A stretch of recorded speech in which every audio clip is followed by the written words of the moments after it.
जय श्री कृष्णा दोस्तों, स्वागत है आप सबका मेरे चैनल गीता ज्ञान 3.0 में। दोस्तों, आज फिर से हाजिर हूँ महाभारत की एक रोचक प्रसंग को लेकर। रोचक प्रसंग, आखिर भीष्म पितामह ने अपनी मृत्यु के लिए सूर्य के उत्तरायण की प्रतीक्षा क्यों करी थी? आज के वीडियो में उसी के बारे में बात करेंगे। दोस्तों, आप जानते होंगे, जब आसमान में घने बादल छाए रहते हैं तो प्लेन का पायलट सोचता है कि ये बादल हटे तो मैं लैंडिंग या टेक ऑफ करूं। जब दरवाजा खुला होता है तो ही व्यक्ति अंदर प्रवेश करता है। भीष्म एक देव पुरुष थे। वे श्री कृष्ण की भांति जानते थे कि कौन सा समय है ऊपर जाने का और कौन सा समय नहीं। वैदिक ग्रंथ के अनुसार आत्मा 5 तरह के कोश में रहती है दोस्तों। अनन्मय, प्राणमय, मनोमय, विज्ञानमय और आनंदमय। इन्हीं कोशों में रहकर आत्मा जब शरीर छोड़ती है तो मुख्य तौर पर उसकी 3 तरह की गतियां होती हैं: ऊर्ध्व गति, स्थिर गति और उद्धो गति।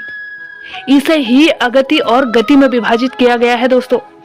भीष्म यह भली भांति जानते थे कि सूर्य के उत्तरायण होने पर, प्राण त्यागने पर आत्मा को सद्गति मिलती है और वे पुनः अपने लोक जाकर मुक्त हो जाएंगे। इसलिए वे सूर्य के उत्तरायण होने का इंतजार करते हैं। यमलोक के 4 द्वार हैं। 4 मुख्य द्वारों में से दक्षिण के द्वार से पापियों का प्रवेश होता है। यम नियम का पालन नहीं करने वाले निश्चित ही इस द्वार में प्रवेश करके कम से कम 100 वर्षों तक कष्ट झेलते हैं। पश्चिम का द्वार ऐसे जीवों का प्रवेश होता है जिन्होंने दान पुण्य किया हो, धर्म की रक्षा की हो और तीर्थों में प्राण त्यागे हों। उत्तर के द्वार से वही आत्मा प्रवेश करती है जिसने जीवन में माता पिता की खूब सेवा की हो, हमेशा सत्य बोलता रहा हो और हमेशा मन वचन कर्म से अहिंसक हो। पूर्व के द्वार से उस आत्मा का प्रवेश होता है जो योगी, ऋषि, सिद्ध और संबुद्ध होता है। उसे स्वर्ग का द्वार कहते हैं। इस द्वार में प्रवेश करते ही उस आत्मा का गंधर्व, देव, अप्सराएं स्वागत करती हैं।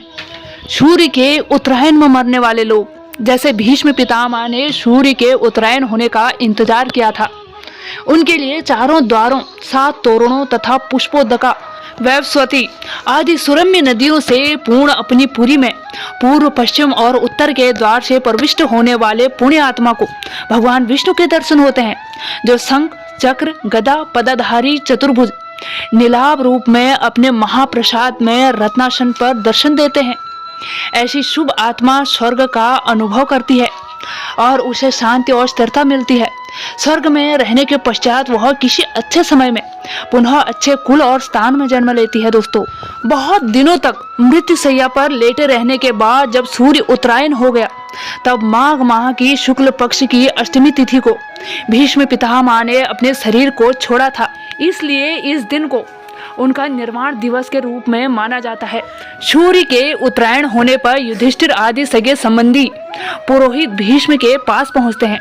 उन सब से पितामह ने कहा कि इस सरसैया पर मुझे बहुत दिन हो गए हैं। मेरे भाग्य से माघ महीने का शुक्ल पक्ष आ गया है।